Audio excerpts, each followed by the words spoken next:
Well, I think the most convincing case that I've ever even been involved with has never ever been made public, and that was the incident up in Utah some years ago. There was a guy that lived in a remote trailer just outside Dugway Proving Grounds, and he was a photographer. He'd worked as he was in the Army as a photographer, and he retired from the Army, and he went to work for, no, I'm sorry, he didn't retire from the Army. He just got out of the Army, and he went and worked for Dugway Proving Grounds as a photographer.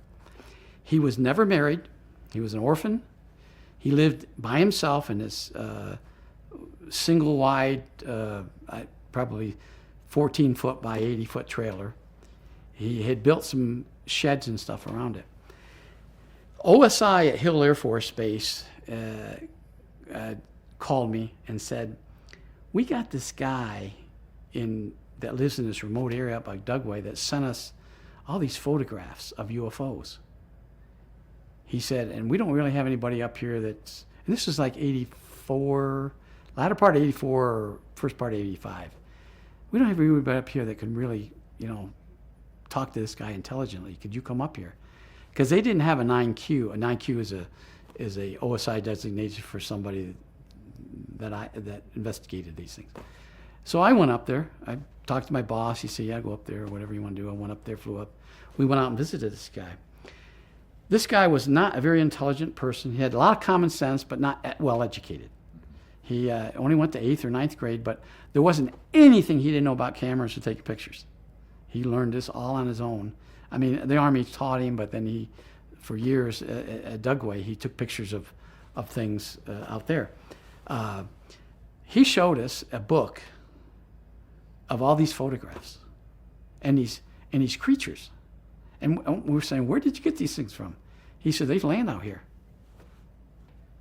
He said, they land out here? I said, well, when did he said, oh, they left a long time ago, but they come here and landed for years. I said, so I asked him to tell me the story.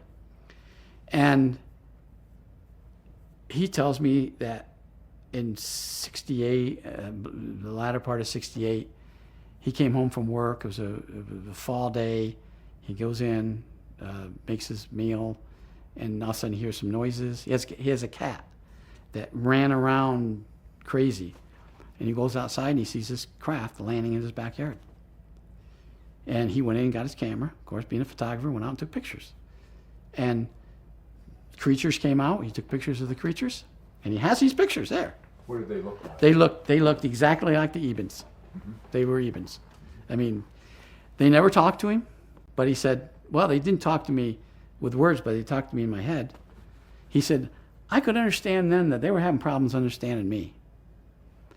And he gave him all these gifts that he had. And at first I thought this was a setup. Honest to God, when I got there, I thought this is too real to be this can't be real.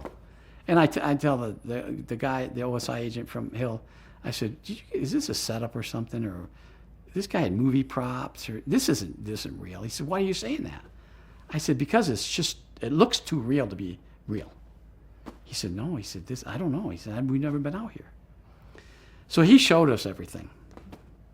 And the contact lasted from about the 60s, late 60s, until about 75, 76. And then they told him they were leaving. And they gave him these gifts. And they're star-shaped. There's some of them that were like bronze statues and little models of things. And he said, they gave me, these are gifts they gave to me. I said, one of the questions I had was, why are you telling us now? After all these years, 7 years or 8 years, whatever it was, why are you telling us now? He says, I'm dying. This guy was a chain smoker. I bet you he smoked 5 packs of cigarettes a day. In an interview, he probably went through a carton. And he said, I'm dying. He said, I'm not going to live for another six months, but I got to do something with all this stuff. He said, and I figured it, you might as well have it. The Air Force might as well have it.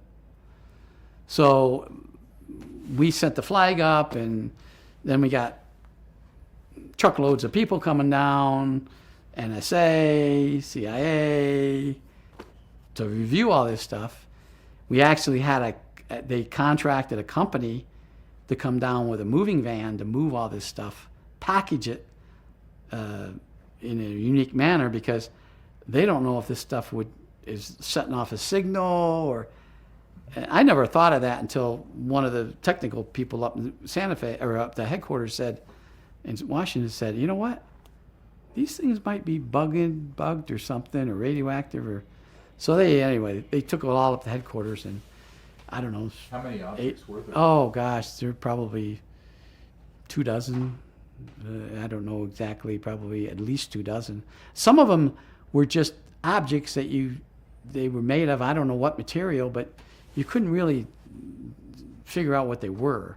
I mean, obviously meant something to the Ebens, and because they gave them, to him, and thinking that it was something meaningful.